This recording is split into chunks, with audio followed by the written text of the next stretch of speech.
Shall we begin? All right. Are you not entertained? Are you not entertained? This is going to be quite the ride.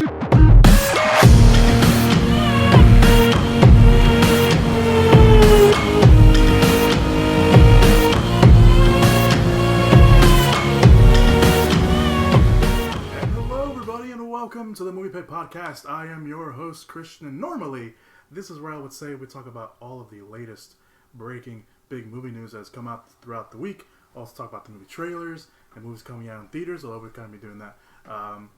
That's not the case this week, because this week is a special week, obviously. As you can tell from the title of the podcast, it is our summer movie preview podcast, where we'll be talking about all the movies, well, most of the movies, coming out this summer. I have a guest here with me. I'll introduce himself in a second. What we'll be doing, like I mentioned, summer movie season preview podcast. We're going to be going month by month, week by week, about some movies coming out during summer. In the summer movie season, despite how many times Hollywood tries to change it, the summer movie season is the first week of May to Labor Day weekend. So those are the movies we're going to be talking about. So you're like, where's Avengers Endgame? Listen to the last podcast, one. And two, technically, yes, it is coming out this summer, but it is not a actual summer movie season movie. So yeah, we're going to talk about that. We're going to talk about our feelings toward them. We're not going to talk about all of them. And this is the summer movie season list that's out currently. The summer movie season likes to change, so movies will be moved around, removed, or added in. So we're going off the list that is out now. I can tell you right now, there are two movies that I know will not be coming out this summer, but we'll get to that when we'll get to it. And yeah, so if anything big changes, drastic changes, obviously I'll update you guys on the weekly or semi-weekly podcast at this point. And yeah, we'll be doing that. So I'm gonna let my guest introduce himself. Hey guys, Time Travel Works. I'm Mike. Thank you for having me, Christian, back on the podcast. Yeah. Took forever, but that's because scheduling and stuff like that. Yeah. But it's fine. He's here. He's here for the big one, which is this is good. Which is awesome. Yeah. All right, so we're gonna talk about the summer movie season. To give you guys a preview of what happened last summer. The top 10 movies last summer were, this is all in order from 1 to 10. And by the top movies, I mean the movies that made the most money. The Incredibles 2, or just Incredibles 2, it's not The Incredibles 2, it's called Incredibles 2, Jurassic World Fallen Kingdom, Deadpool 2, Mission Impossible Fallout, Ant-Man and the Wasp, Solo, A Star Wars Story, Crazy Rich Asians, Hotel Transylvania 3, Summer Vacation, The Meg, and Ocean's 8. Those are the top movies that came out last summer. Looking at that list, I saw all of them, except for Hotel Transylvania 3, because I had not seen any of the Hotel Transylvania movies. After the second one, I swore off Hotel Transylvania. I didn't see any of them. No, I've never seen a single one. I don't know. I just never really clicked in with me. I can't believe Incredibles 2 is on the top of that list, though. I mean, I get it, but it was kind of a disappointment in my eyes, you know? Yeah. I still can't believe... for some reason, I thought Infinity War was last year. But it's actually... It was last year, but it came out in April. Oh! Boo! That's what I said. That's what I meant. Yeah. He's very strict with his cutoff. I am very strict with the summer movie season, because that is what the summer movie season is. Unless they're like, no, we're going to do it from the last week of April to Labor Day, then I will change my mind. But yeah, Infinity War basically. Infinity War pretty much took over the summer, but you know what? And it will happen again here with Endgame. This year as well. Alright, so let's get to it. Like I mentioned, we're going to go month by month, week by week. I will do my best to put the timestamps down below in the description/show notes area. For you guys, I'll probably just do month by month, because God knows how many tangents we're going to go on during this. But I'll do it month by month. I'll try to do my best month by month. And yeah, so strap in, because this is always one of the long podcasts. I love doing it because it's great, and it's the summer movie season, which is all the big movies. But yeah, we're just strap yourselves in, ladies and gentlemen. All right, so the first week of May, aka the poor bastards that have to go up against Avengers Endgame, we have 3 wide releases. So I will mention every now and then a limited release. It's only going to be for the real big ones, or at least the ones that I'm kind of interested in. But the limited release for the first week of May is El Chicano, which is basically Hispanic Batman movie, except they didn't kill his parents. I think they might have killed his brother. and he's a cop, and he basically becomes a Chicano. Which a Chicano, at least from the trailers, it makes it look like he's been around. So it looks like he's taking up the mantle of a Chicano, or as George Lopez's character, who I think George Lopez is basically the Jim Gordon of the movie. At least that's kind of what I get. He calls him the Ghetto Grim Reaper, which I kind of love. I don't know. I just find that really awesome. El Chicano, also produced by Joe Carnahan, director of The Grey, Smoking Aces. I was gonna name another one of his movies, but I can't think of one. Narc. There you go. So that's limited release. The wide releases are Ugly Dolls, The Intruder, which is a movie about a young couple who buy a house, and the former owner of the house, played by Dennis Quaid, refuses to let go of the property. And then Long Shot, which is the comedy with Seth Rogen and Charlize Theron, where Charlize Theron is a woman running for president, or announces her presidency, and Seth Rogen is a writer who follows her along. But the two have a history because the two, Charlize Theron was his babysitter, and they make fun of that in the trailer, which I thought was funny. But it's a romantic comedy, put it that way. What are you looking forward to? I'm interested. If anything. Well, besides seeing Endgame another 16 more times. Yeah. I think for one, Dennis Quaid unsurprisingly pulls maybe from his brother a little bit to be creepy in that trailer, to be creepy Quaid. He has that kind of weird smile. And yeah. Yeah. Which I never would have pictured him like that. You know, I still imagine him as the dad from The Parent Trap. Yeah. Oh yeah, that, or like the what is it, the Rookie, where he's the rookie, yeah, where he's the old picture. Yeah, you never see him kind of like this, so it's nice to see him kind of do a nice hard left for his career. I watched the El Chicano trailer. It's weird, again, like seeing George Lopez being serious. Yeah, like Jim Gordon. Yeah. When I just know him from his TV show and his stand-up, and he's just such a big goof, which is awesome. But I hope Long Shot's funny. I think it's been a little while since Seth Rogen's come out with a pretty solid comedy. The stuff that he does with Evan Goldberg on TV is great. So I hope might be, if this does well, a nice return to form for him. And I think Charlize Theron really can go toe-to-toe in comedy. So she's funny. I mean, she doesn't get a lot of comedic stuff, but the stuff she does, she's funny. Yeah, I hope it's good and not kind of the big budget comedy stuff we've been getting in the last few years. It's all very sophomoric, and there's obviously room for that. I'm not against it, right. But I like him a lot.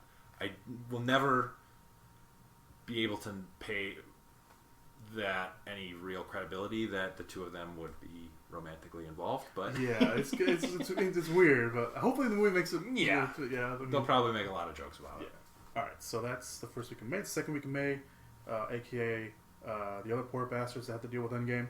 We have a limited release of Token, which has already been discredited by the Tolkien family. Yeah, I just saw that. That's not great.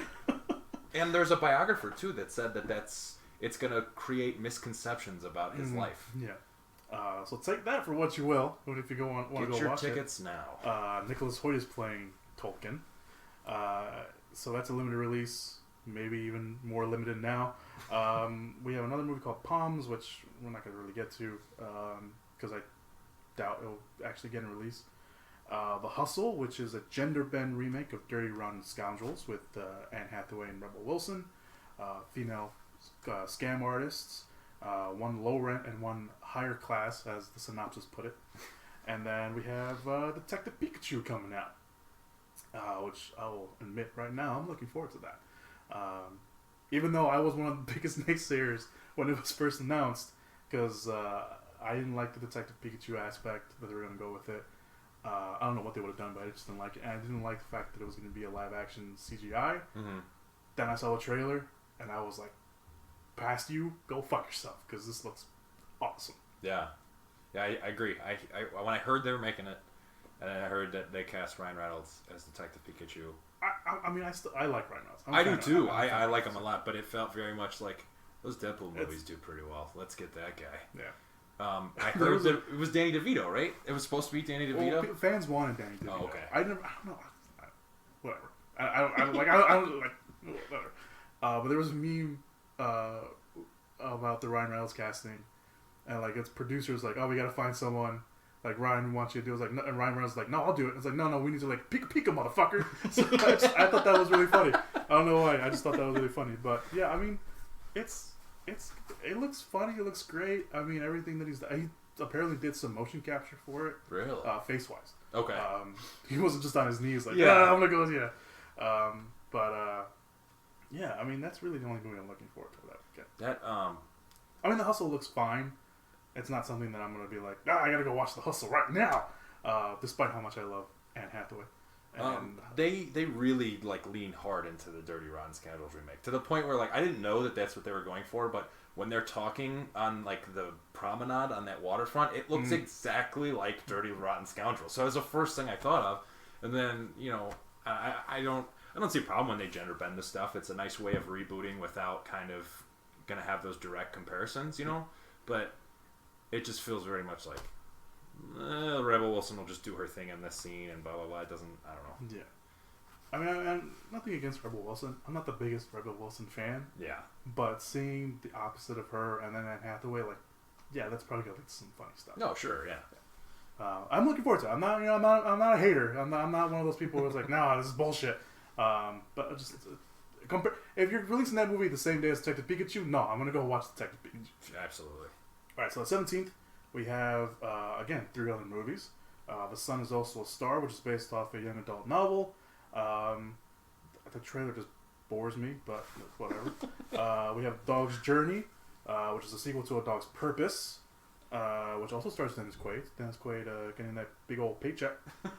And then, of course, we have John Wick Chapter 3 Parabellum, where John Wick just fucks up more people. He's going to fuck up all of New York, and I'm on board with that. It's going to be great. He's on horseback fucking people up. Like, I don't know where else you can go. Halle Berry's in it. There's no other movies coming out that... I mean, I can't believe that there's a sequel to A Dog's Purpose. Like, I didn't even realize it was a sequel, and then I started doing the list, and I was like, what? I don't understand. Like, I don't get it. People love the dog movies. I mean, I love my dog movies too. When it's John Wick defending his dog. Exactly. If they did a crossover between A Dog's Purpose, that is the only way I would watch A Dog's Purpose. And John Wick 3, that would be great. Yeah, I'm looking forward to it. I already bought my tickets. I'm all set. All right, so let's move on to the 24th, which is I was about to say the last week in May. It is not. We have Booksmart, which is the directorial debut of Olivia Wilde, which is pretty cool. And this movie already has some big buzz about it from South by Southwest. It follows 2 academic superstars and teenagers who, on the eve of their high school graduation, realize that no one knows they're fun. So they go off on a big old party. I was going to say raid. I guess that works. We have Aladdin, the live-action adaptation of Aladdin. We have Brightburn, which is produced by James Gunn, written by his cousins. Yes, written by his cousins. Stars Elizabeth Banks, and it's basically Superman. If Superman actually landed, it's not like Red Sun, where he lands in Russia and he becomes evil Superman. It's if Superman landed in Kansas and was still a bad guy. And still became a bad guy. So there's that. There is one movie coming out, or supposedly coming out on the 24th. It's Ad Astra. No trailer yet. People are already saying it's going to be pushed back. So I'll keep my eye on that and I'll let you guys know. That is a movie where Brad Pitt plays an astronaut and he goes into outer space to find his father, who has gone missing in space. So I guess more black hole tomfoolery like Interstellar, except it's not directed by Christopher Nolan.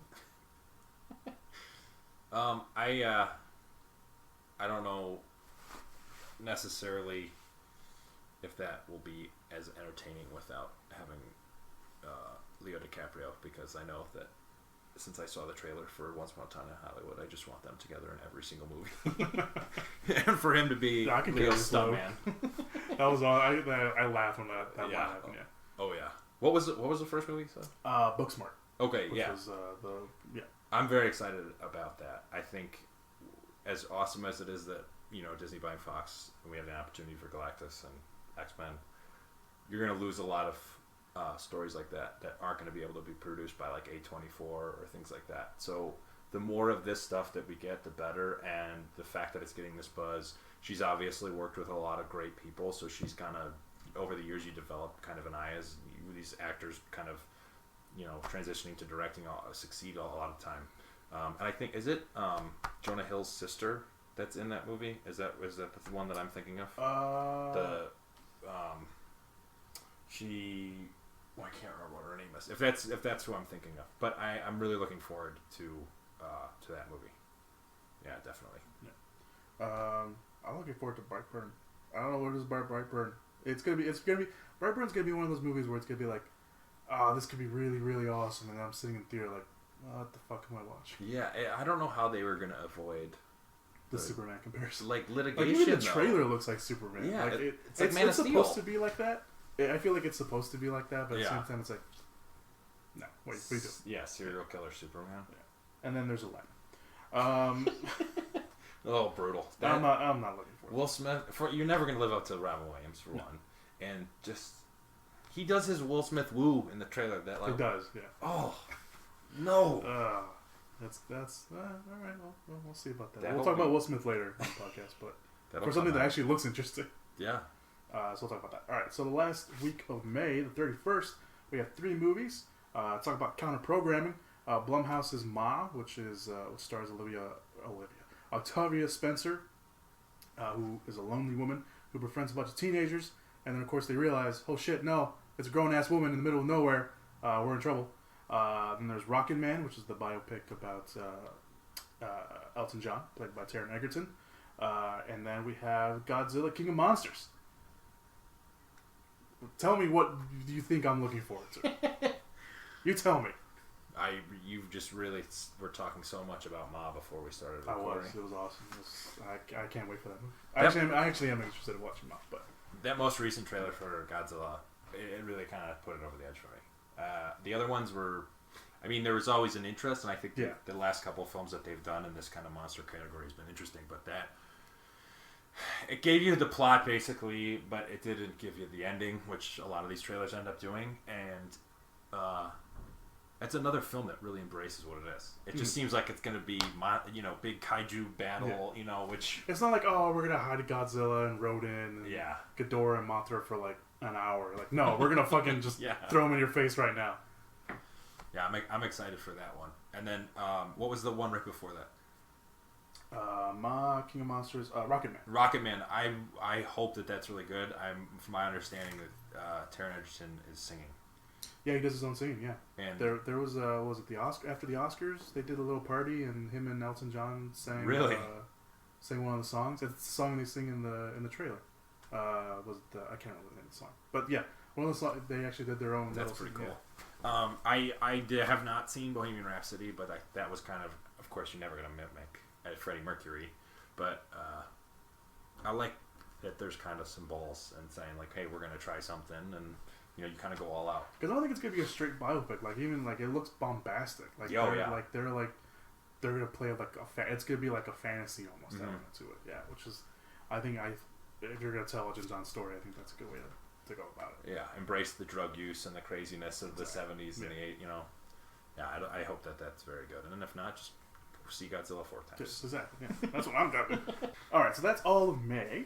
Let's move on to June. We have 3 movies coming out on June 7th. We have The Secret Life of Pets 2. It's a sequel. We have a movie called Late Night, which is written by Mindy Kaling. She also stars in the movie. It's basically a late night show talk host played by Emma Thompson. Suspects that she may be losing her job very soon. And she has the help of Mindy Kaling's new writer, which I guess from the trailer looks like she's the first female writer on the show. So you got that. Secret Life of Pets 2, like I just mentioned, and Dark Phoenix. Yeah.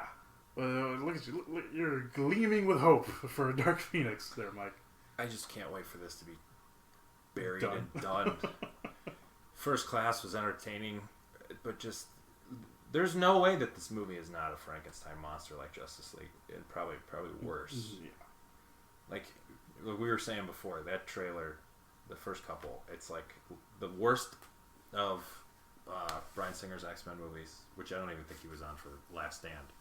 Let's just copy that. They get off to Brett Ratner during the Last Stand. So, and that's not even like anywhere in the comics. And Last Stand was like a rush job too. Yeah, like that was famously like they were like, oh, we need the sequel now, and like Brian Singer was like, no, I'm gonna go do Superman. Yeah, and everyone was like, oh, we gotta do it, and then they got Brett Ratner of all people. And that's why they killed Cyclops, because he's like, I'm gonna go. I'm gonna go with Brian Singer. I'm gonna go join my boy. Yeah, I can't wait for these to be done. I can't wait for them to be as dead as Mystique is so obviously in these trailers. If there was ever a moment where like Jennifer Lawrence has been very publicly like she doesn't want to do it. Oh yeah. Like, she only came back for the paycheck. Yes. She came back for the paycheck and saying, you know what? No, I need to die. And like, all right, everyone knows you want to die, so fuck it. Just put it in the trailer. Yeah, that's for sure. I think this is definitely going to be the last one. I can't see them. They won't do it anymore. They won't do it. Now, well, they have New Mutants, but I don't know what they're going to do with that. If they put it on Disney Plus or whatever they're going to do, but just please be done. Like, no more. I just stop touching this toy chest so that in 6 years Kevin Feige can be like, hey, remember this like, thing? Look at my new shit. Yeah. Remember you hated this? Well, now you're not gonna. This is what happens when it's done right. So yeah. I don't know. I'm gonna go watch it. And I'm gonna talk about it on the podcast.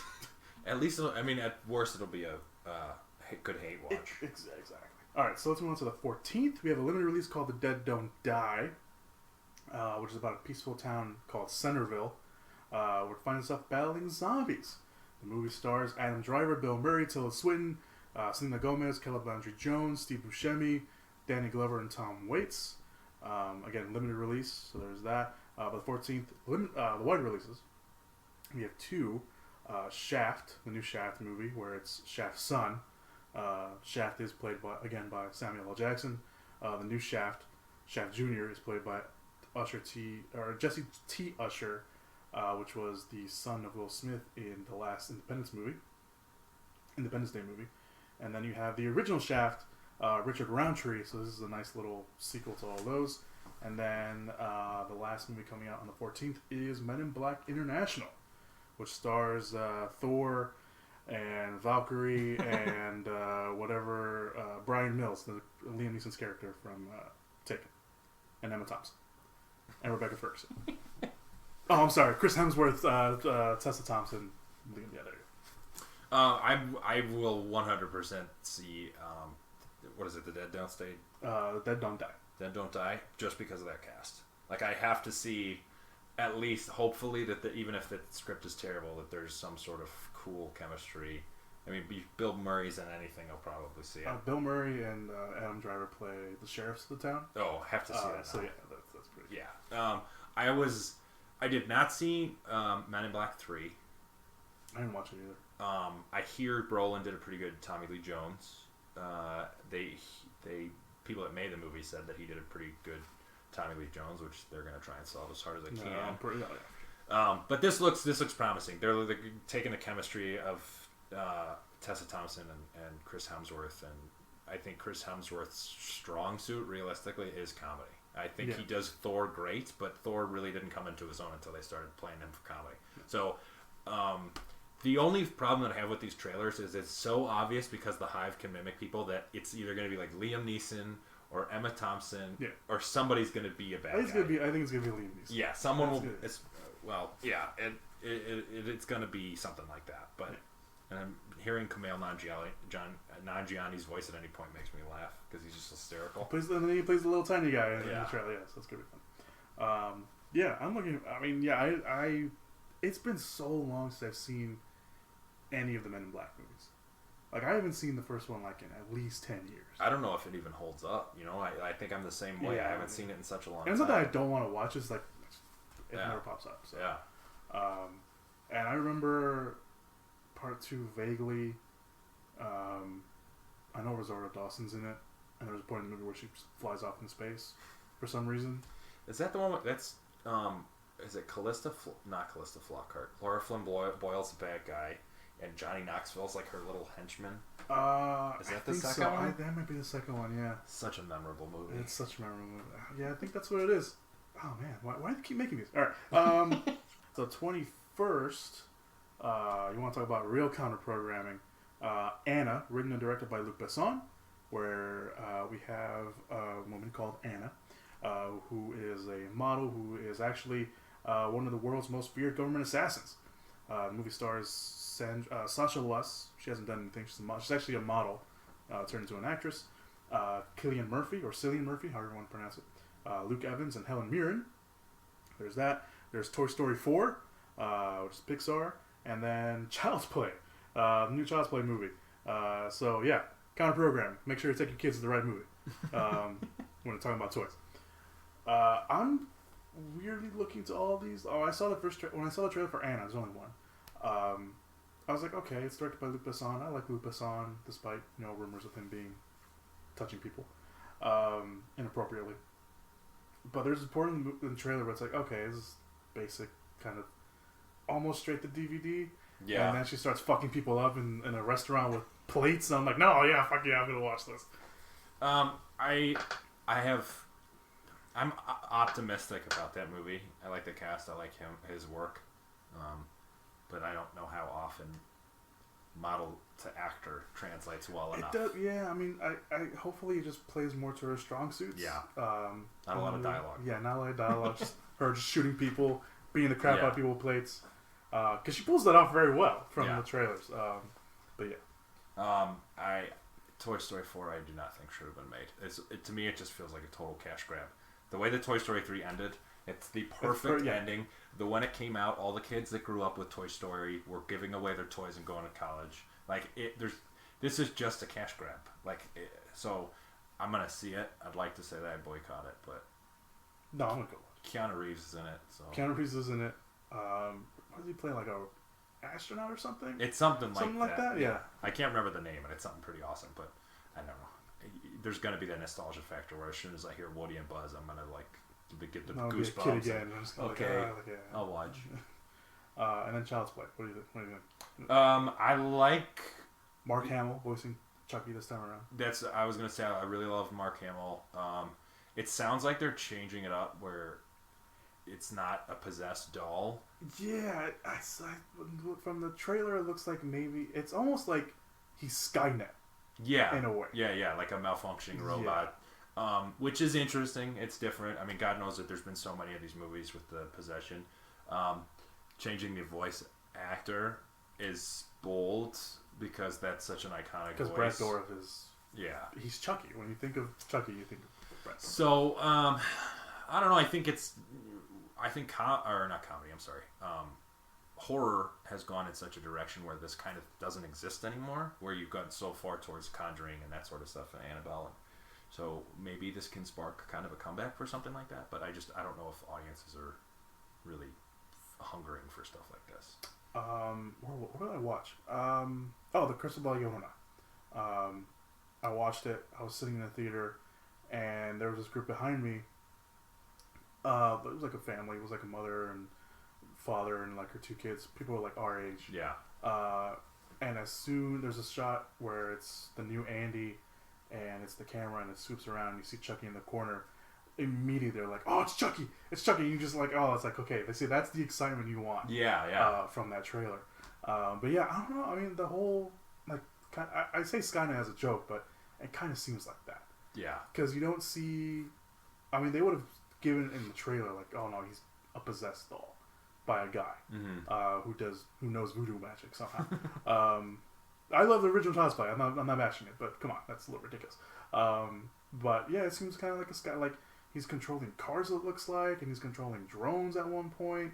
I'm gonna go watch it because it's Child's Play, but I'm not expecting too much from it. No, and I think a lot of times when they change things because we're in a technological age, it just makes me think of Forgetting Sarah Marshall, where she's in the movie where the cell phones kill her, and it's how ridiculous that is. Because a lot of these movies feel like that. It's like instead of just staying with what or it's too heavy-handed. Way heavy-handed.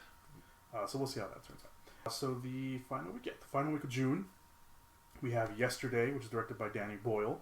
A struggling musician, played by newcomer Himesh Patel, realizes the only person on Earth who remembers the Beatles after an accident that I guess maybe kind of a parallel universe. I don't know. The cast is great. Lily James, Kate McKinnon, Anna Damaris, or Diarmas, however you want to pronounce her last name, James Corden, and Ed Sheeran co-star. And then you have, speaking of horror, and Annabelle Comes Home, part 3 of the Annabelle series. And this time Annabelle awakens in the Warrens' artifacts room. I know it has an actual name, but I'm just going artifacts room. And sets its sights on a new target, the Warrens' 10-year-old daughter, played by McKenna Grace, a.k.a. one of the young Captain Marvels from the last movie. Gary Dauberman, who wrote the first 2 films, is making his directorial debut for this one. And it also stars Patrick Wilson and Vera Farmiga, playing Ed and Lorraine Warren from the Conjuring movies. This is the first time they're appearing in any of the spin-offs from the Conjuring, which is, I find, very exciting. Yeah, I excuse me. I think them coming back is huge because a lot of what worked in the Conjuring is their chemistry. Yeah, especially the last one. Yeah, so I think that's good. The other 2 Annabelle films are fine, but there's something missing. I wasn't a huge fan of the first one. I love the second one. Mm-hmm. I think most of that is because I saw it in a great crowd. Yeah, okay. And the crowd was really awesome. They were awesome. No one was talking. Everyone was like, "No, don't go in there." But it wasn't annoying. Yeah. It was no. Yeah, this is what I would say too. Oh, sure, yeah. I think that if these continue to do well, it's good for horror in general. I think it feels like such a dead genre, except for these. So I hope it just doesn't get too much one-dimensional with these. So hopefully this is a good point in the right direction. I would arguably say this has to be the last one because there's only so much you can do with the Annabelle doll. Yeah. Because you did Annabelle 1, which was let in, which was part of it was from the first Conjuring movie, and then it went back in time, did its own thing. Annabelle 2 was going way more back in time, doing its own thing. And now Annabelle 3, I think, takes place after, a little bit way after part 1, or during the Conjuring, because in the Conjuring 2, the daughter is like a teenager, but in this one, she's like a kid. So they're doing more back in time thing, which is fine. Yeah. But there's only so far back you can go with Annabelle. So I would say this probably is the last one. Although if you want to keep making Annabelle movies, I will sit in the theater and watch it. Yeah. Because it's great. And Gary Dauberman becoming a very go-to guy now in horror. He also wrote the It movies. He was one of the writers on the first It, and he was one of the accredited writers for part 2. So I'm looking forward to it. I don't know anything. I'm looking forward to both of them, but if I had to pick one, it'd be Annabelle. Yeah. It'll be. Hopefully, it's good, and they have literally a whole room of things that they can spin off from The Conjuring. So you never know. You never know where it goes. They made a sequel to a character. They made a sequel, a spin-off of The Nun. Yeah. And The Nun was has nothing to do with the Warrens. That was a last-minute character that did in reshoots. I didn't even know that. Yeah, really? The Nun wasn't like the like. Well, how did the story was? So, what? By the way, the real Lorraine Lauren just passed away last week. And despite how people feel about her being a charlatan or whatever, I mean, she was still someone you gotta look at. But yeah, the Nun, the actual character of the Nun from The Conjuring 2, was something that Lorraine Lauren has seen herself, or quote unquote seen herself, if you want to go down that road. But it wasn't a character they were going to really heavily involve in The Conjuring 2. So when they went back and did some touch-ups and changed a little bit of the final act, James Wan was like, let's add a character of the Nun.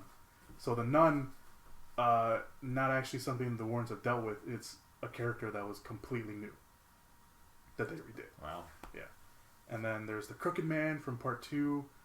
He's getting his own movie, I think coming out next year, maybe, or 2 years, something like that. So yeah. Who would have thought the Conjuring expanded universe would be more successful than DC? And same studio. Yeah. Of all things, the same studio of all places. So Warner Brothers doing something right, just not with the franchise that I think fans want. So it would make them all the money in the world if they did it correctly. All right, so there's June. Let's move on to July.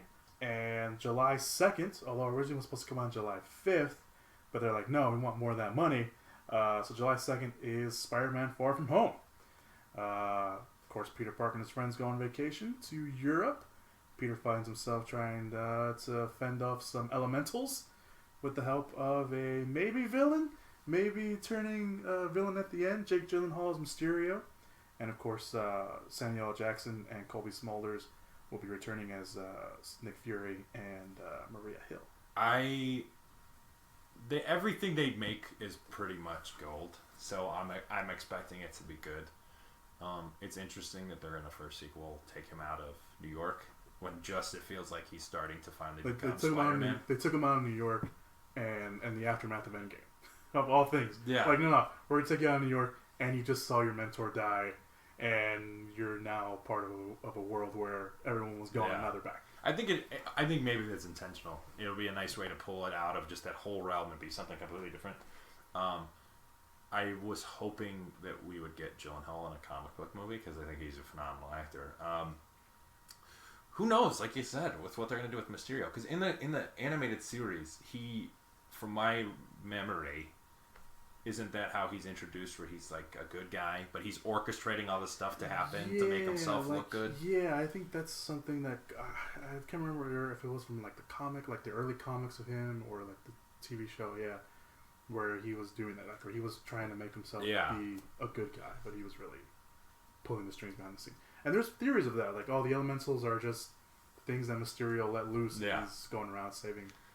Yeah, well, I'm sure that there's going to be some other surprise appearance, or maybe there's another villain or something going on behind the scenes. But if we get a Norman Osborn, I just want him because he could be a big bad in Marvel going forward with them. Yeah. So, or at least like a Loki, like a new Loki. Yeah, where he pops in on some other movies and then eventually becomes the big bad. Until Doom comes in, and then we're all happy. Oh, man, I so want a Marvel Doctor Doom, like done properly. Oh, like that. It's just come on, and the first family, Fantastic Four. Anyway, it's not about this. It's not about it. But I will say this: if Sony can give us the Elementals, I want my damn Spider Slayers in Part 3. I loved those Spider Slayers in the animated series. I want them. That's all I gotta say. And that would be a good way to introduce someone. That would be a good way to introduce Smythe in the series, because he was in Amazing Spider-Man 2. I know we don't talk about it. I'm sorry, but he was in there. He was played by the guy from The Office. I forgot what his name was. His real name was. There's just so much that they can do. I just hope they figure out the Sony Marvel stuff. Yeah, because it's this one and they got one more where they work together. And I'm sure they'll renew that contract because Sony will be dumb. They're like, no, we're good. Yeah, well, you're making... unless they're just so arrogant and think, we can... Thank you, we'll take it from here. Yeah. Which... No, don't. Spider-Man, Amazing Spider-Man 2. Yes, exactly. Alright, so the third, we have Midsommar, which is the follow-up movie from the director of Hereditary, Ari Aster. And it follows a young woman reluctantly who joins her boyfriend on a summer trip where things go quickly awry. The film stars Florence Pugh, who was just in Fighting With My Family. She played Paige. Will Portler's in there as well, and Jack Raynar. I saw Hereditary. Did you see Hereditary? No, I did not. I saw Hereditary. I liked it. It's one of those movies that you're either going to love or dislike. Yeah. Or you're like me, you're in the middle, where you're like, I liked it. There's some stuff I didn't like. What the fuck was that? And then there's the people on the no side where like, I didn't like it. What the fuck was that? But this looks great. I mean, it's just the first teaser. You don't really get a lot. It seems like kind of a cult that's going on. I'm getting a strange, much more better Wicker Man vibe from it. Which I'm the original Wicker Man, not the Nick Cage one. I was gonna say, although if you want to go with the Nick Cage one, then okay.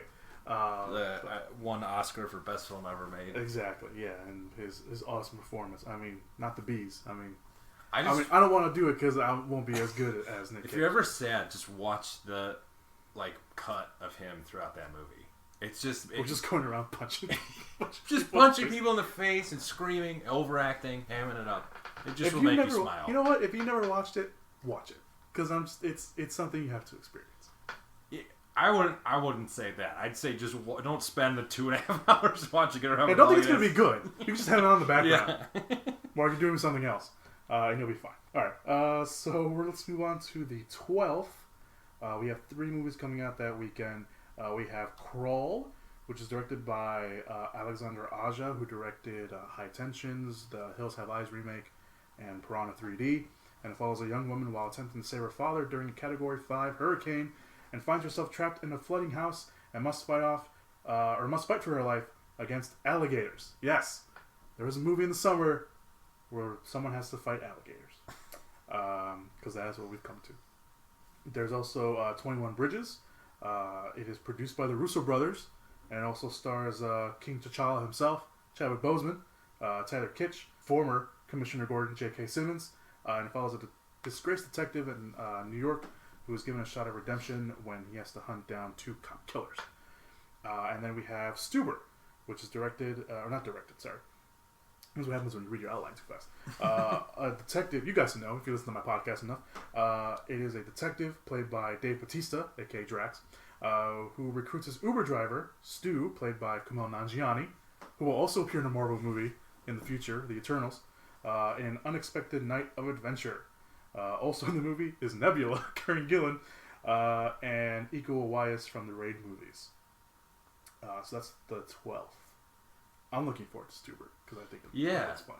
It looks like what was the Michael Mann movie with Jamie Foxx and Tom Cruise? Collateral. Collateral, yeah. So it looks like a funny Collateral. It looks like a funny Collateral. So and they're both. I mean, Kumail obviously is just a great comedian, and he does the kind of straight man very well. Yeah. And Dave Bautista He's Drax. is going to be great. I just love how much his career has blossomed because if you listen to him on like podcasts or anything, he seems just like such a great dude, and it's nice to see that people don't just see him as the goofy wrestler the big guy, you know. So I'm really looking forward to that. The movie with the alligators and the hurricane.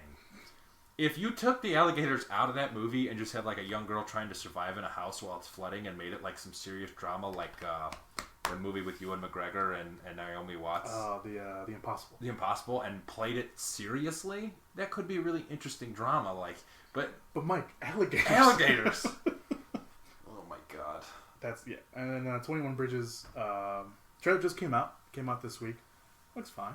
Yeah, I think it looks like Chadwick is trying to leave T'Challa and maybe Denzel it up. Yeah.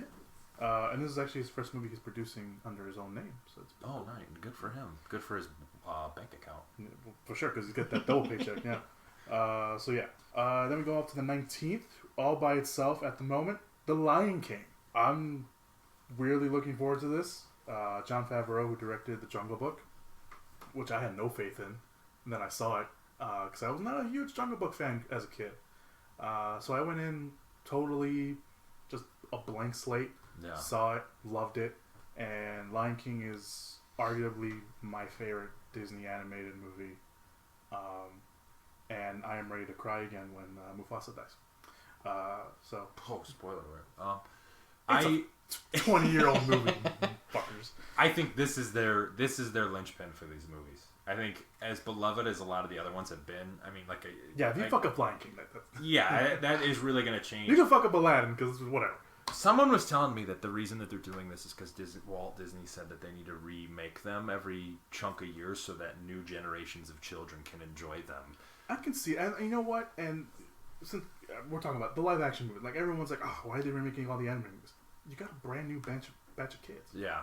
And it's like, yeah, you can show them the old animated stuff, but some of that stuff is they're not going to want to watch that. Yeah, and why would they? If they're going to reuse that. I mean, you could just put it back in theaters, but that won't make the kind of money if you get names like Beyonce and people in these new films. Donald Glover is playing Simba. Yeah. You got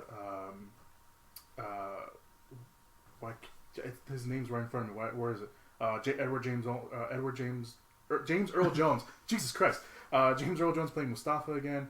You got Seth Rogen voicing Pumbaa. Billy Eichner voicing Timon. John Oliver voicing Zazu. Such great casting. John Candy, I heard pronounce his name, voicing Rafiki. He was the father in Black Panther. Oh, that's perfect. You have Chiwetel Ejiofor voicing Scar. Beyonce voicing Nala. Keegan-Michael Key, Eric Andre, and Ali Woodard also voicing other characters in the movie. They have to be they're definitely the hyenas. Eric Andre and Michael King and Michael Kill. Oh yeah, they're For definitely sure. Yeah. I don't like that they're doing these because I think it kind of there's an element of it that's like Star Wars to me, where the more of it this stuff there is, I think it takes value away from the originals. You know what I mean? Like there was when you were a kid and you were watching the original Star Wars movies, your head filled in all the gaps, you know, of what exists. Now that there's actually physical printed things that are made, it's telling you what happened, and it doesn't necessarily live up to expectations. Like maybe a movie that just came out yesterday, but that little indie movie that came out yesterday. Yeah. I think this could be fine. I was in the same boat as you with Jungle Book. I had no interest in it, and then I saw it and it was phenomenal. What makes sense is that Mowgli and there's people in it that makes it live action. Yeah. It's all animals, yeah. which kind of brings a little logic away from the live action. It looks beautiful. Action, quote unquote. Yeah. It looks really cool. I don't know why you would have to hide so much. They could have made Scar way more pronounced. I didn't even know it was Scar when I first saw it, and then I knew that Chiwetel Ejiofor was in the movie voicing a character, and I forgot that he was voicing Scar. So when he pops up, you barely know it's him. Like you have to look really close at his face to see the scar on his, because he looks shaggy. He doesn't like. I wasn't expecting him to have like the red fur and big old black mane, but like you can barely tell like it's him. And the tough thing too about these movies is, at least with Jungle Book, you had a little bit of wiggle room because you had, I think Mowgli, the Andy Serkis one, is what the original short story, whatever it was based off of. Lion King and like when they did Beauty and the Beast, they added songs, they added things to it, which you have this kind of catch-22 because it's if you just make the same movie again, why what's would people? The point? Yeah, people say what's the point? And it's going to pale in comparison. And then if you make changes, then you're messing with perfection. To some argument can be made. So it almost feels like they're just doomed for failure critically. But I mean, it's going to make all the money in the world. I don't understand if they're getting James Earl Jones. Why are they not getting everyone else? Yeah, the but kid from Jeremy Home Irons. Improvement. Like Scar's name or voice is so iconic in that movie, and he's still alive, and he's not doing anything else unless he was like, "This is stupid. We already made this. I already did this. Why are you telling me to do it again?" But Donald Glover as Simba is pretty picture perfect. So yeah, I mean, I'm gonna go watch it. Yeah, I mean, you know, it's one of those things. You know, I started saying about the live action stuff. Like, yeah, you have a new crowd. I mean, The Lion King still holds up. Like, you can show a kid The Lion King, but like, no, they're gonna like it. I think at this point, with all the live action stuff, it's like, yeah, you want to show it to a new generation. Yeah, some of the old stuff may look really cheap, or it's not something that you probably want to re-release because there's some questionable stuff in there, like Dumbo. Like if they were to release Dumbo today, like everyone would be like, "What the fuck are you doing?" And then they did the live action Dumbo, which was fine, but it was different. It was different from the animated one. So with the Lion King, yeah, I was one of those people who was like, you don't have to redo it. You re-release the cartoon every now and then for anniversaries. Yeah. So what's the point? But Disney was like, no, we got money to spend. We'll just fuck it. Let's do it. We got Jon Favreau. Come back. So yeah, I'm gonna go watch it. But it's not one of those things where I'm like, it's one of those things where I'm gonna be excited watching in the theater. Like when the trailer played, like it played yesterday. It played when I was watching Endgame. I got a little teared up just from the trailer. I'm not gonna like. You hear James Earl Jones' voice, and that's what it is. You hear see his voice. them, and he gives his speech like everything the light touches is ours. They film the they should reenact Simba with Timon and Pumbaa walking and getting bigger and bigger. You're right. It all it does is, I feel like Disney, and there was an article about Disney Plus that this is all just nostalgia baiting for millennials, and if you can utilize that to make some money and people get enjoyment out of it, why not? Hurting, yeah, exactly. Yeah. And then all of us who are older, presumably, having kids, we're like, this is what I watched when I was a kid. So here you go. Yeah, I think this will be a big linchpin. I don't know if necessarily this should have been one that they should have gone to next. I think Mulan and Mulan's coming out next year. Okay, so Mulan, Hercules, these movies which are beloved but aren't like the big maybe 2 or 3 could lend themselves to being remade. You know, and people aren't Tarzan, even though there's a new Tarzan movie every 3 years, but this is bold by Disney, so we'll see. Hopefully, I mean, they'll make money. They will make, yeah. They got to pay for Fox. Yeah, exactly. And this is probably a good way they can pay for it. All right, so the last week of June we have Brahms, The Boy 2. If you remember The Boy, they're making a sequel. And we have Once Upon a Time in Hollywood, which is the new movie by Quentin Tarantino. Leonardo DiCaprio plays a faded television actor with a stunt double played by Brad Pitt. Just imagine that pairing, just for a second. I'm just going to let you sit on that. Who strive to achieve fame and success in the film industry during the final years of Hollywood's golden age in 1969 Los Angeles. Margot Robbie, Dakota Fanning, Timothy Olyphant, the late Luke Perry, Tim Roth, Damian Lewis, James Marsden, Emile Hirsch, Bruce Dern, and Al Pacino are only a few people in the movie. Probably would have been easier to tell you who's not in the movie, just going by the IMDb, although not always reliable IMDb. But there's a shit ton of people in this movie. Charles Manson will play a role in it because Margot Robbie plays the late Sharon Tate. And I remember reading something where they were trying to get Roman Polanski to actually be in the movie. So for those who don't know your history, Roman Polanski, or not that history, that's something else. Roman Polanski was actually married to Sharon Tate, and Sharon Tate was actually pregnant with his child when she was murdered by Charles Manson's followers. But Roman Polanski, I think it was Roman Polanski, or they were trying to get like the life rights to him. Quentin Tarantino was like, I want you in the movie.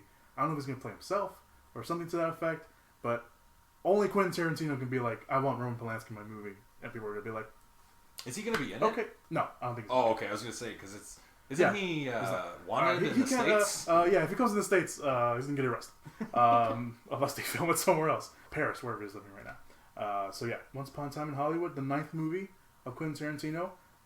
His almost last movie. Quentin Tarantino has famously said, after 10 movies, I'm out. So, what do we think? I love everything that he does. I think things are stronger and weaker, but I just love his films for his style of directing. Visually is phenomenal and so unique, even though people try and mimic it and to such a degree. But the character moments, the dialogue, really kind of blossomed this crazy indie film boom in the 90s and the early 2000s. And, you know, there are a lot of imitation and mimickers, whatever, mimics, that makes more sense. But the original does We're English majors. Yes. The original does it the best. And I think I'm just excited to see what this is going to be. It's probably the best cast that he's gotten together. So seeing Leo and Brad Pitt, and Leo I think does some of his best work when he works with him. I think Django was one of his best performances. So yeah, I'm excited. It's going to be interesting for sure. And I love Timothy Olyphant, so the fact that he's getting more play, that's great. Justified. If you're not seen Justified, so good. Highly recommend Justified. I think the guy playing Charles Manson in this movie is actually Dewey. Really? Justified. I think that's him. Wow. I didn't put it on here, but I think he's the one playing Charles Manson. That's awesome. Watch Justified. You know, watch Justified. Watch it. I think it's on Amazon. Definitely go buy that. All right, let's move on to August. We moved pretty quickly considering all this, surprisingly. So the first week of August, we have, as of right now, 3 movies. One of them is not getting released this year, guaranteed, or at least not coming out in August. And it's not this one. The first one is Dora and the Lost City of Gold, basically the live-action Dora the Explorer movie, with Isabella Mourner playing Dora. She was in the last not Bumblebee, but The Last Night.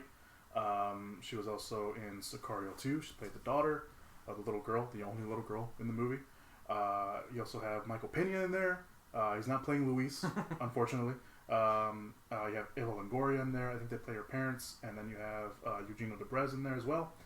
And the movie that's not coming out in August, guarantee it's not coming out in August, New Mutants, which we'll get into right now. And the final movie is Fast and Furious presents Hobbs and Shaw, which I'm looking forward to, like a giddy little schoolboy, and no one's going to tell me any different. Yeah, Hobbs and Shaw looks like all signs are pointing to the most ridiculous, fantastical film with the two of those. I mean, their chemistry obviously works, and that's why this is being made. Yeah. But that trailer, they hook up cars to pull a helicopter down. Like, it's so awesome. it's ridiculous. And then of course, because now The Rock is pulling it aside, and it's his movie basically.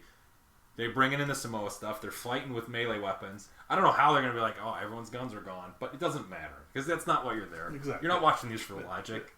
You're watching them for them arguing with each other and for the action. And Black Superman. Like, it's going to be... Played by Idris Elba. It's going to be amazing. So I would not be surprised if that they stop making Fast and Furious main movies and keep making these. Oh, definitely could keep making Hobbs and Shaw movies. Definitely. Because this one's going to make a shit ton of money. I'm gonna call it, like, right now, guaranteed at least $750 million for that movie. That's probably what I would say too. So I'm not gonna. Yeah, I mean, he in a movie is like the lowest it's gonna hit was probably like 500. Yeah, because The Rock guaranteed 100 by himself. Yeah, for anything else. Then you got Jason Statham in there, 200. It's gonna be and Idris Elba. It's gonna be great. Let's talk New Mutants. Oh my god. There's so much that I've read about this and how horrifying that the production has been. They changed the actress that was playing the Doctor. It was supposed to be Rosario Dawson, and they changed it to Alice Braga. Mm-hmm. Solid choice either way, which is fine, whatever. But it would have been nice to have Rosario Dawson be in it. But they changed her because they didn't want any confusion with the Netflix series, where she plays the nurse, the night nurse. Oh, they delayed it long enough where those shows got canceled, so it didn't matter anyway. So, by the way, just very quick, New Mutants. It's about five young New Mutants. One of them is played by Anya Taylor-Joy from Split and Glass and The Witch. The other one's played by Maisie Williams, Arya from Game of Thrones. You got Charlie Heaton in there from Stranger Things. And you got the other three are newcomers to everything. But New Mutants itself, it was supposed to come out last year. Then it was supposed to come out in February this year. Got pushed back to August. There was stuff about reshoots. It was supposed to be a straightforward horror movie, which everyone was really upset about, but I was oddly okay with it. Sounds different and unique. And like, fun. We're always asking for like different superhero stuff, and they're like, "Oh, here's a horror movie with a bunch of kids." Like, no, fuck you, I don't want that. Like, no, go screw yourselves. Yeah. So they changed it during reshoots to make it not as horror-y, but still horror. And now they're supposedly going back and putting all the horror back. The actors themselves don't know. Anya Taylor-Joy was asked during the promotion for Glass, like, what's going on with New Mutants. She's like, I don't know. Maisie Williams was asked. She said, I don't know. They don't know what's going on. Even the director himself doesn't know what's going on with the movie. He's apparently maybe still editing the movie. I don't know. There was a producer that said, no, we're still releasing the movie in theaters. But that was like last month, and we don't know anything about it. So, I don't know. I mean, I was really looking forward to it. When it was first announced and I saw the trailer, I was like, no, that looks awesome. Yeah. And then they kept getting delayed, and reshoots, and no one knows what the fuck's going on. And at this point, I don't care anymore. At this point, I can't honestly sit down. If it ever comes out in theaters, I can't honestly sit down and be like, this is something I'm looking forward to anymore. Mm-hmm. Which is a shame, because this would have been really great. And now, with the whole Fox Disney merger, it doesn't really matter because they're not going to make more sequels out of this. Yeah, and it's like this was perfect to come out, like, even if it wasn't last year, the end of 2017, because you're Anya Taylor-Joy capitalizing on Split and getting big then. I mean, Maisie Williams is big regardless, but her character was getting really big those seasons, and then Stranger Things was at like its peak. Things, yeah. So now all that stuff is kind of passing on to the wayside. Game of Thrones is gonna end. Yeah. So Glass is come and gone. I honestly think that this is probably just going to be like hush hush put on Disney Plus, because it makes no at this point that's what it looks like. It makes no sense for them, or on Hulu, because now they own Hulu. Yeah. Now they own a big stake in Hulu. Yeah, because AT&T sold their portion because they want to do their own Warner Brothers, which is not a good sign for DC Universe. But yeah, so that seems like Hulu will be more their like R-rated Marvel stuff. So maybe that happens there. But the cast it just was such an interesting, possibly unique take, like you were saying, and we need that because if everything is the same, then everyone's going to get bored and they're going to stop making it. And that's why you keep getting these articles every time a superhero movie fails. Like, is the superhero movie genre dead? No. It's, out of one movie, it's not going to be dead. And most of the time, it's because they play it safe and people are just bored. It'd be so much better if a superhero movie is reviled because at least it's probably trying something different and it failed, but it was unique. Yeah. If every movie is just like Batman versus Superman or like this same boring nonsense, people are just going to be like, well, why are we making these anymore? And then we're going to lose. I mean, yes, we've been very lucky to get what we have, but yeah, it's not going to be anything special. Yeah. All right. Let's move on from that. The 9th, we have quite a few movies dropping on the 9th. Brian Banks, which I assume is probably going to be getting a limited release. It's based off a true story of an NFL player who was falsely accused of rape, sent to prison. We have Artemis Fowl, which is based off the book series directed by Kenneth Branagh, and it's kind of a fantasy kind of ordeal where it's a young Irish criminal mastermind who kidnaps a fairy, I guess, and holds it ransom to look for his missing father to restore the family fortune. At least that's the synopsis that's out. We have Where'd You Go, Bernadette, which is based off a novel and directed by Richard Linklater. It stars Kate Blanchett as Bernadette, who unexpectedly disappears, and her husband and daughter have to go and search for her.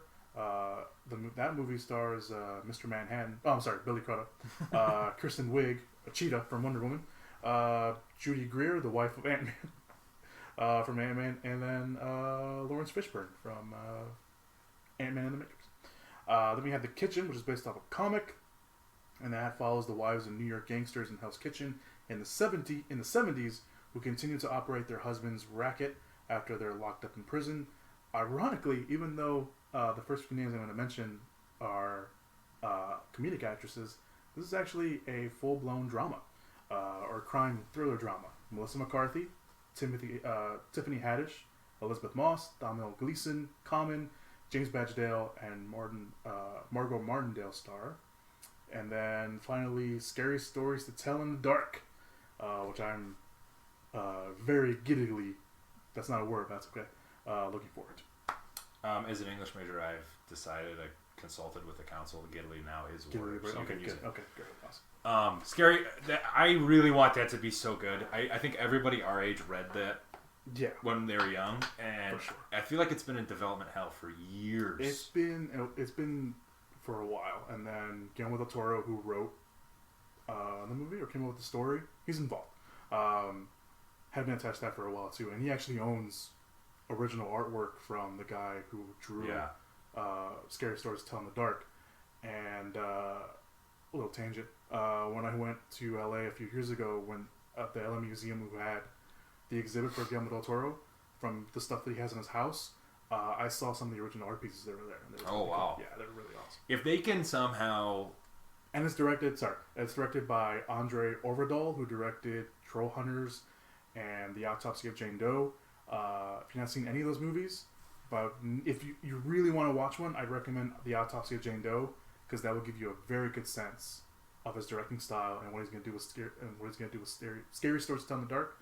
Because I watched the trailer for that, and I got a very Autopsy of Jane Doe vibe from it. Oh, okay. And if he does that for this, it's going to be good.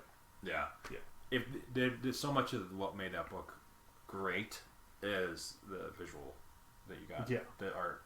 And so if they can translate something like that, I mean, it's obviously going to be a little difficult, but that could be very, very, very, very big. Like we were talking about the millennial nostalgia baiting. I mean, that, like, horror is such a depleted genre anyway, like we were saying. So I know so many people probably don't even know that this is a thing. So when the commercials and stuff come out, it's gonna, and the trailers, I should say, wide release trailers as it gets closer, I could probably surprise a little bit. So hopefully, and Guillermo, I feel like the guy, needs to be handed more stuff, even in just a producer role. Yeah. Because he just loves everything he does so much, especially this sort of stuff. And, you know, This is right up his alley. Yeah. And he was going to direct for a long time until he got really busy. And he was like, no, let me give it to someone else. Yeah, so I have high hopes. I'm very optimistic about that one, for sure. And then that the mobster wives could be something different. I think that the mob movie is dead, and this could... It's a little dead, yeah. Yeah. This could offer a fresh, interesting take and maybe bring some part of it back. I'm more interested in seeing that, honestly, than the Netflix Scorsese thing, The Irishman. Oh, Kill the Irishman? Yeah. Yeah. Because it's just like... Because it's Scorsese, so you know what you're going to get. Yeah. And even it's like, oh, we're going to have the de-aging effect with everyone. They're doing that? They're doing that a little bit, yeah. Oh. Yeah. So, yeah, there's that. It's not going to be great. Because I feel like whatever technology that Marvel uses, they might have, like what ILM did with Star Wars, they... Keep a hold on it. Like, we're not handing it to anyone else. Yeah, they patented it. So, like, because if you see de-aging in any other movie, it looks pretty awful. Yeah. So, yeah, I don't know. Melissa McCarthy, her just being nominated this past year for what's it called? Can You Forgive Me? Can You Never Forgive Me? Really, it's a very common trend, but comedic actors succeeding in dramatic roles. So if that's, maybe that does the same thing for Tiffany Haddish, and you see what goes forward. But yeah, we need stuff like that. We need different takes, and it's not just retelling the same Goodfellas over and over and over again. Yeah, because that's such a rich part of our country's history, the mob, and I feel like we were looking through such a pinhole with that kind of 70s and into the 80s with all those movies. So you never know, you can get something really interesting from this. Yeah. All right. Let's move on to the 16th. We have quite a few movies coming out the 16th for some reason. We have Playmobil, which is an animated feature based off the Playmobil toys. Not talk about that. We have The Informer, which is about an ex-convict working undercover who intentionally gets himself incarcerated again in order to infiltrate the mob at a maximum security prison. However, he's also being hunted down by a police officer whose partner was murdered based off a sting operation that he was a part of. That movie stars Joe Kinnaman, Anna de Armas, Rosamund Pike, Common, and Clive Owen. The next movie is Good Boys, which is directed by Seth Rogen. 3 sixth grade boys, one played by Jacob Tremblay, and the other two played by newcomers, ditch school and embark on an epic adventure while carrying accidentally stolen drugs and being hunted by teenage girls and trying to make their way home for a long-awaited party. We have the sequel to the Angry Birds movie coming out. That's a thing. And then finally a sequel to 47 Meters Down. This one's called 47 Meters Down Uncaged and follows 4 teen girls diving in a ruined underwater city, quickly learning that they have entered the territory of the deadliest shark species in the claustrophobic labyrinth of submerged caves. That is a synopsis that I just read for 47 Meters Down, for a movie that most people probably forgot happened. So yeah, that is the 16th. I think I watched the Red Band trailer for the Good Boys. The Red Band trailer is easily the best trailer for that. It looks, because there's a Green Band trailer. It's not as funny as the Red Band. That it looks like it could be pretty good. I have high hopes. I know it was a movie that I didn't know anything about, yeah. And I saw a trailer. I was like, no, I'm gonna go watch this. Yeah. This is funny. It looks entertaining, and it looks self-aware enough where it's not gonna be too over. When they look up porn, they're like, we don't know how to do kissing, and they look up porn, they're like, oh, what is that? Yeah, I love that because that's what we did. Maybe I don't know. What did you do? I don't know. Let me know what you. No, don't tell me. Yeah, you're gonna get links. That's a whole can of worms. So yeah, that's a weird weekend, and it is the late August, so that's usually when that happens. All right, the last week of August is the 23rd, and it is Angel Has Fallen. It is the third movie of the White House Fallen movies. The one with Gerard Butler, not the Jamie Foxx, Channing Tatum one, the other ones. It's Secret Service agent Mike Banning, played by Gerard Butler, once again framed for the attempted assassination of the president and must evade his own agency and the FBI as he tries to uncover the real threat. Like I said, Gerard Butler comes back, Morgan Freeman comes back, Piper Parable's in the movie. So is Jada Pinkett Smith, Nick Nolte, Tim Blake Nelson, and Danny Houston also star. I like Olympus Has Fallen. London and Fallen wasn't as good. I think he got a little racist in the end, but I don't know what you're gonna do about that. So it should be interesting to kind of see how this works out. It sounds like they are just trying to copy the Taken model. It kind of seems like that, yeah. But I mean, I don't know how much more Gerard Butler has bang for his buck in the box office, so, you know, capitalize as long as you can. yeah, I mean, this has become his series basically. Yeah. So Somebody wants this to come out. yeah, and it's Gerard Butler. Yeah. So finally, Labor Day weekend, we got one movie, and it is It Chapter 2. It's the adult cast. That includes James McAvoy, Jessica Chastain, Bill Hader, Jay Ryan, James Ranson, Andy Bean, and Isaiah Mustafa play all the adult versions of the kids. And of course, I didn't put down his name, the other Skarsgård brother playing Pennywise the Clown once again. No trailer yet, but I really liked the first It. I know people were very on the fence about it, but I really ended up liking it. The first one got me reading again because I wanted to read the book before it came out because I love Stephen King and I never read it. So 1,400 pages is a lot for a first book. After Is that how long the book? It's very long, and there's a good probably 500 that you could take out. But that's Stephen King. I like that book works well because it's both stories at the same time. So this was an interesting way of splitting it up. I don't think they could have pulled off a movie with them at the same time. There's some... Unless it's 5 hours long. Yeah. There's some problematic things that happen in the book that The infamous first time they defeat Pennywise scene, which they took out, thankfully. Yeah, I hope they don't harken back to that. And they also, the ending of the book, I don't know how you would put. I think they're going to change it because they didn't really touch upon it on the first one. Yeah. They could have. They didn't. Yeah, I don't know how that would have translated to... you'd need some sort of, like, avant-garde Doctor Strange style, like, sequence at the end. Crossover, just bring it Yeah, back. yeah. They see the swirls Yeah, of exactly. that. Yeah. On your left. But I love the casting. I really enjoyed the first one. You just got to look at those things like they're different than the source material, and then when you do that, you can enjoy it. You know, you're not gonna if you want. Or don't compare it to the exactly. old. Yeah, if you start getting too loyal with that, you're like, well, just read the book again. Yeah. You know, so Just do that. That's the argument that I make. It's like Yeah. everyone always complains about remakes, and yeah, for some part, yeah, it is. But it's not like people are coming to your house and be like, give us every single DVD, VHS tape you have, Yeah. and we're gonna burn it in front of you, so you never have that that original ever again. unless it's Back to the Future. If they make Unless Back to the remake Future. Back to the Future, I'm gonna go to Back to the Future is full bullshit, but you don't want to remake that. Yes, I will go to Washington D.C. and protest if they remake that movie. Or, well, it'd make more sense in L.A., but I want to get Congress involved. Yeah, exactly. Yeah. So that's it. That's summer movie season. It's a lot. Summer came and gone, man. That was fast. That was fast. So yeah, that's all the movies coming out. Top 5 movies we're looking forward to this summer.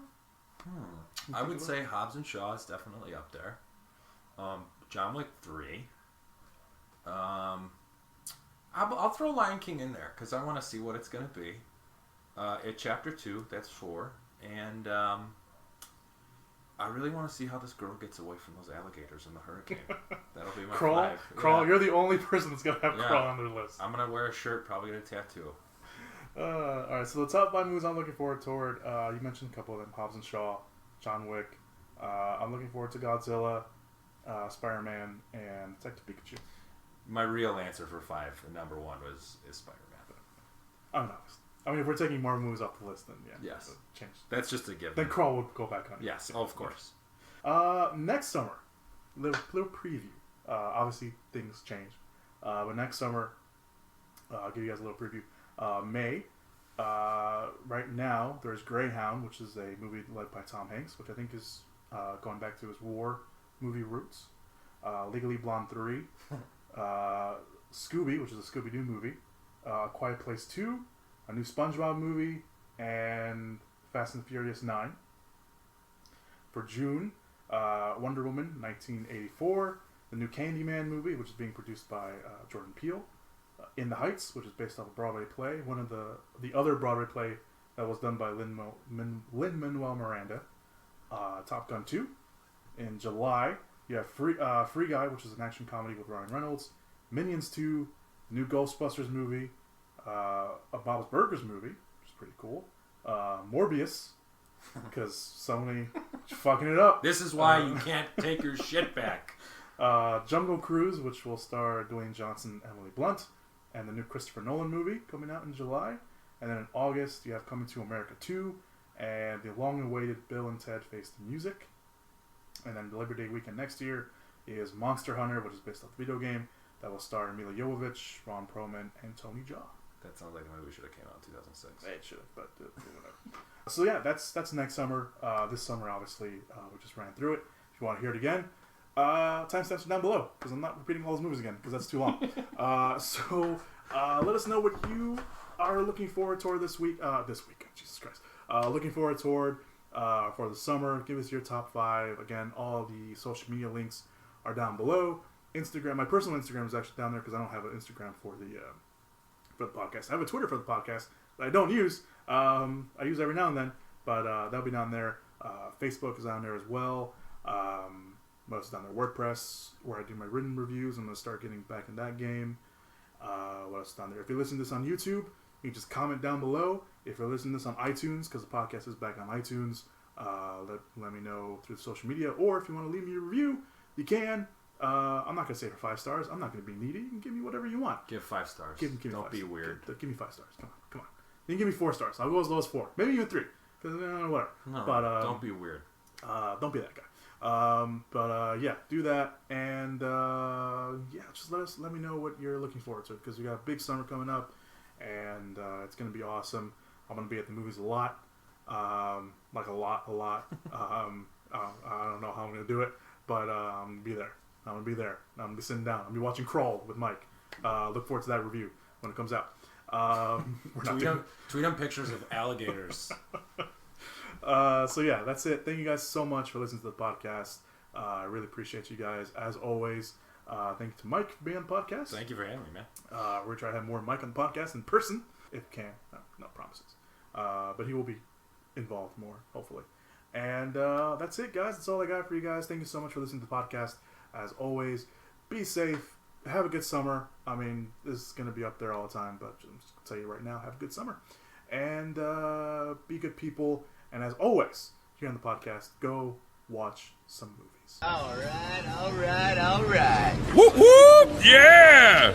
Give it up! Movies!